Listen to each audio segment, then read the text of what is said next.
जाएगी तब पिघलेगा।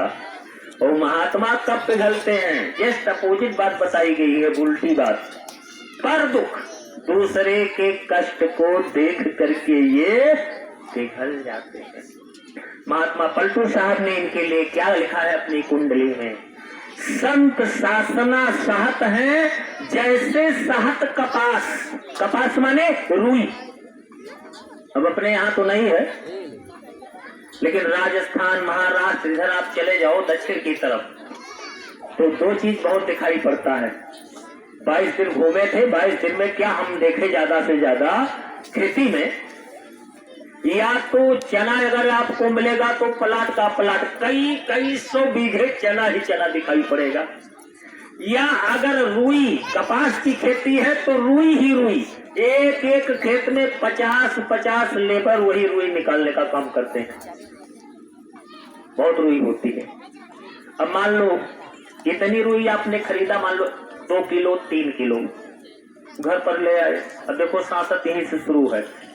पहले तो वहां से उसको चुन करके अलग किया गया, फिर उसने बेचा किसी दुकानदार को। अब दुकानदार के यहाँ से आप इतनी रुई ले करके आए, वो गड्डी बना करके मशीन से दबा करके आती है। अब इतनी रुई लेकर के आप सबसे पहले कहाँ जाएंगे? मशीन पर, जहाँ धुनाई होती है। धुनाई माने पिटाई, धुनाई माने पिटाई। अब इतनी रुई, मान लो 2 किलो रुई आप धुनवाओगे तो फूल करके कितना बनेगी? यूं बन जाएगी ढेर सारा। फिर क्या किया? अब जब धुनाई हो गई, रुई फूल गई, अब उसमें से काट काट करके पूनी बना रहे हैं। काट काट करके दूसरी सजा है, काटा निकाल निकाल करके पूनी बनाई। अब वही रुई बन गई पूनी। अब पूनी को क्या किया? चरखे में लगा दिया। अब बन गया है धागा, थ्रेड, धागा। वही रुई क्या बन गई? धागा।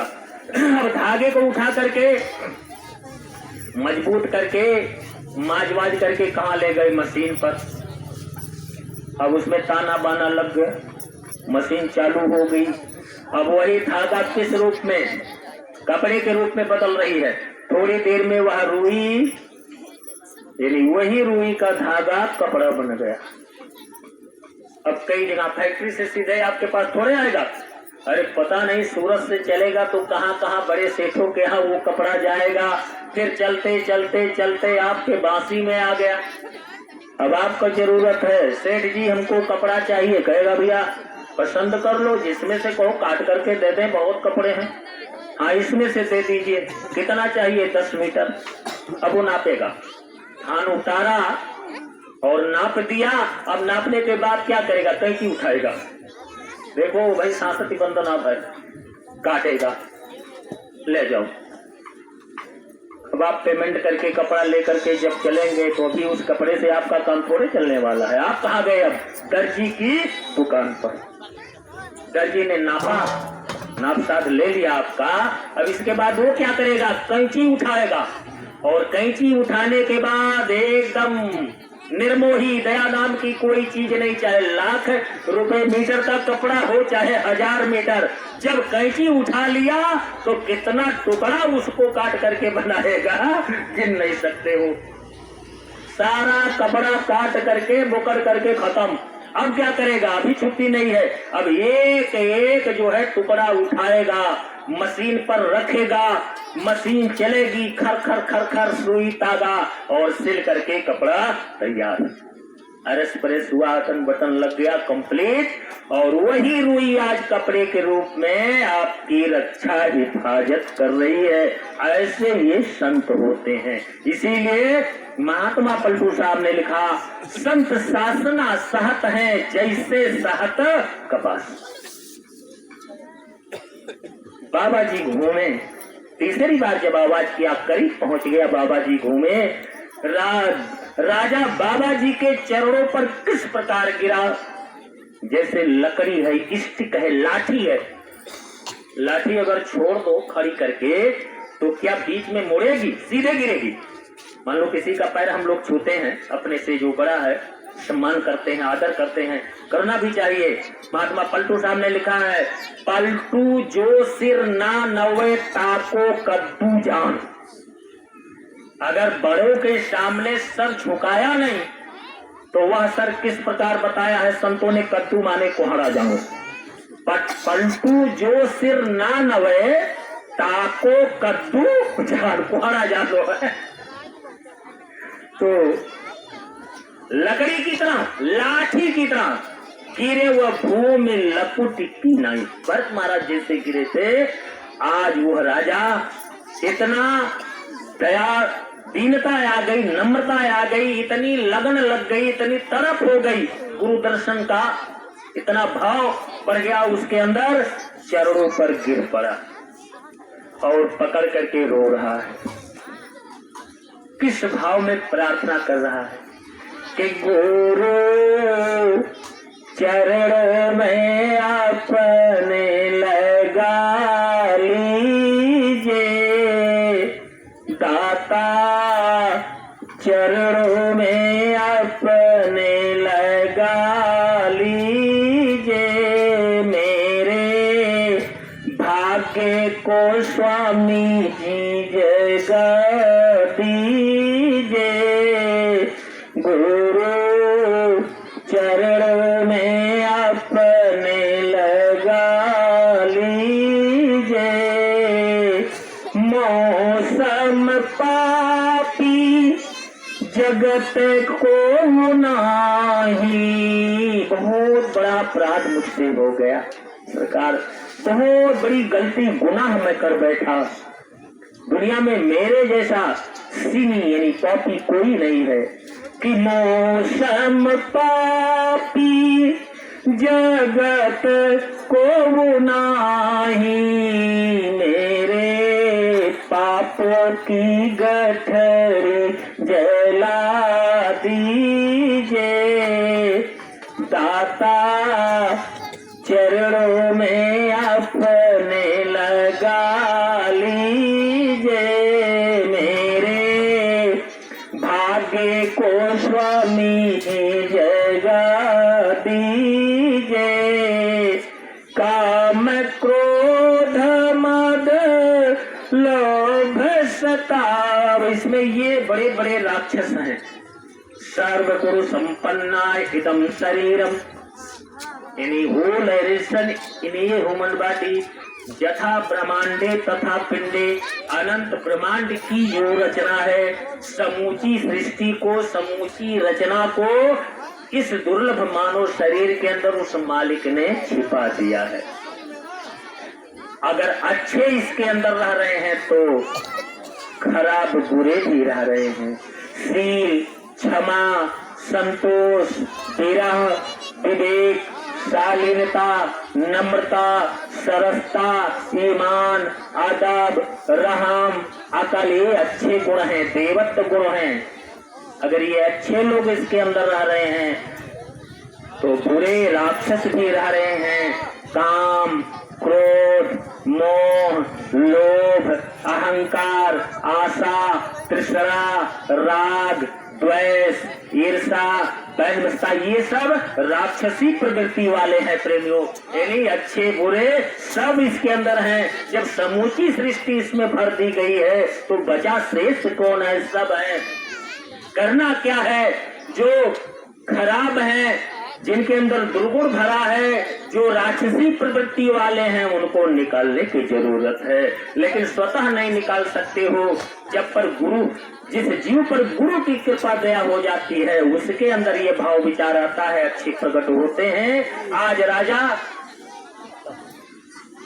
इसी भाव को लेकर के और अपने गुरु जी से क्या प्रार्थना कर रहा है कि काम, क्रोध, मद, लोभ सतावे, काम, क्रोध, मद, लोभ सतावे, इन दुष्टों को स्वामी जी भगा दीजिए। काम, रामायण कह रही है, काम, क्रोध, मद, लोभ, ये अब समझो ये कितने खतरनाक है। काम, क्रोध, मद, लोभ, ये नाथ नरक के पंथ, पंथ माने रास्ते पर, अगर ये प्रगट में है तो किस रास्ते पर शिव जी को खींच करके ले जाएंगे? नरक के द्वार तक, नरक में डलवा देंगे। काम क्रोध मद लोभ ये नाथ नरक के पंथ, इन्हीं परिहरि भजवत भजत जाहि को संत। और इसको इस श्लोक में सुनिए। यस्त्यक्तो ममता भाव, यस्त्यक्तो ममता भावो लोभम कौपो निराकृतो ते यान्ति परमं स्थानम काम क्रोध विवर्जिता। और यही राजा इसी भाव से गुरु महाराज से प्रार्थना कर रहा है कि काम क्रोध मद लोभ सतावे, इन दुष्टों को स्वामी जी भगा दीजिए, मेरे भाग्य को दाता जगा दीजिए। काल रुमाया हमें भरमावे, काल रुमाया हमें भरमावे, इन दोनों से प्रभु जी बचा लीजिए। तुम्हारे दरस को अखियां है प्यासी, दर्शन दे करके प्यास बुझा दीजिए। बैन सुनन को श्रवण मेरे व्याकुल, अमृत भरी बारी सुना दीजिए।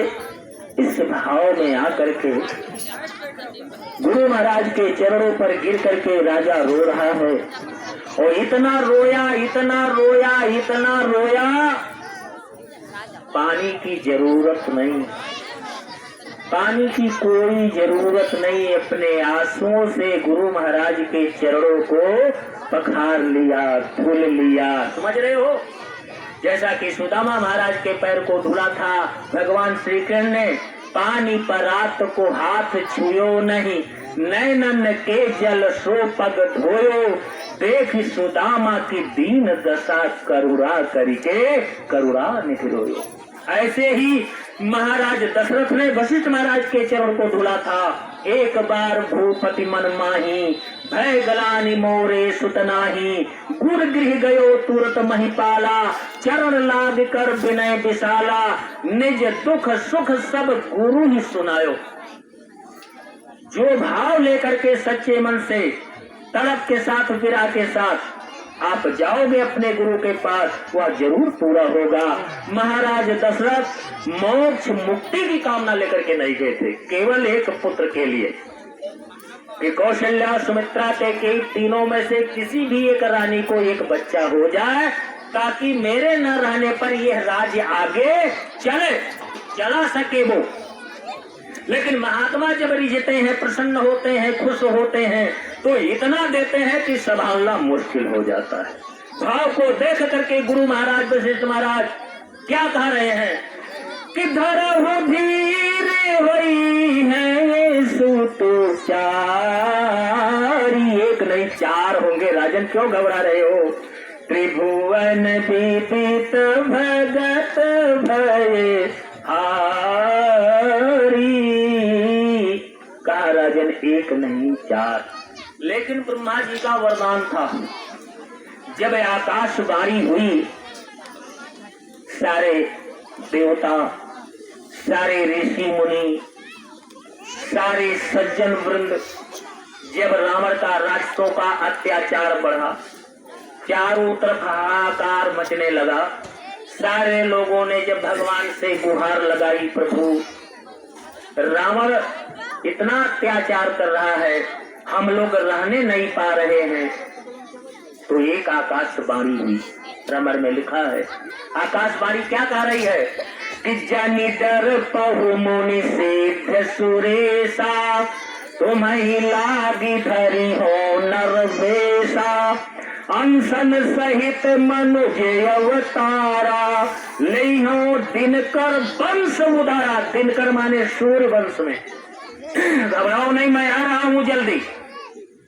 और तब ऐसे अधर्मी का नाश करके धर्म की स्थापना करूंगा। जब जब होए धर्म की हानि, बारही असुर महाअभिमानी, करई अनीत जाई नहीं बरनी, सीधहि विप्रधेन सुर बरनी, तब तब धरि प्रभु विविध शरीरा, ओ हर ही कृपा निधि सज्जन पीरा। भगवान कृष्ण ने भी यही कहा, यदा यदा ही धर्मस्य ग्लानिर्भवति भारत, अभ्युत्थानम् अधर्मस्य तदात्मानं सृजाम्यहम्, परित्राणाय साधूनां विनाशाय च दुष्कृताम्, धर्म संस्थापनार्थाय संभवामि युगे युगे। जब भी जरूरत पड़ेगी।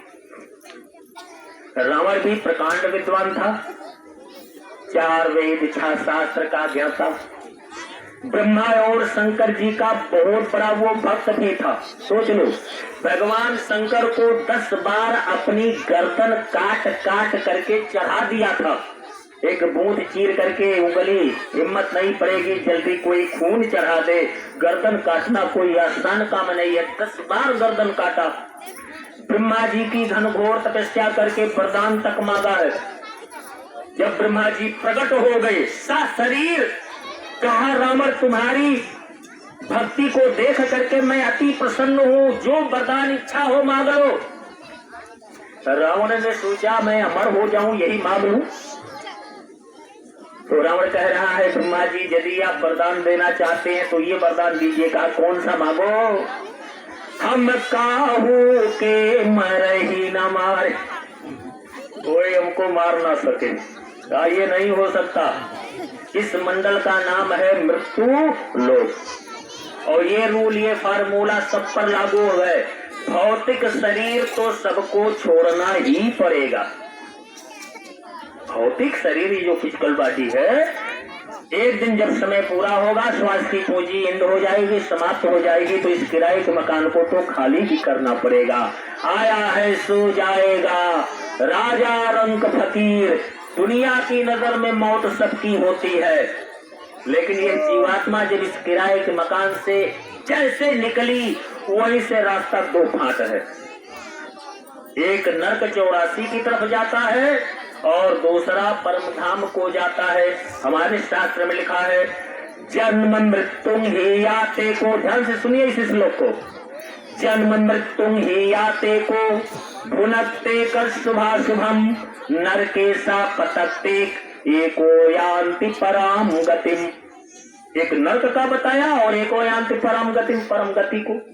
तो संतों का जो मार्ग होता है, इनका जो रास्ता है, ये परम गति की तरफ ले जाता है, और उसमें इस जीव को कुछ करना भी नहीं है। भाई टिकट आपके पास है, ट्रेन का है, एरोप्लेन का है, बस का है, आराम से बैठ जाओ, कोई दिक्कत नहीं। अपनी बर्थ पर, सीट पर बैठी हो। अब गाड़ी तो ड्राइवर चला रहा है। उस स्थान पर पहुंचोगे, अरे भैया फला जगह आ गया, जिसको उतरना हो, जिन यात्रियों को उतर जाओ, आपको क्या मेहनत है, बैठे हो आराम से। तो ये जो महात्मा नाम दान देते हैं, एक तो समझो ये उस जहाज का, नाम रूपी नौका का ये टिकट है, और समझो सप्तलोक का ये वीजा भी है, पासपोर्ट भी है। तो दोनों तरह से काम करेगा। और तीसरा, यह एक पूंजी भी है, जिससे कमाई करोगे तो ऐसे धन का कलेक्शन कर ले जाओगे जो आपके साथ जाने वाला है। लेकिन पा करके रखना मत। एक किसान था, तो 3 बेटे थे किसान के। तो किसान जो था वो बड़ा चतुर था। He was a very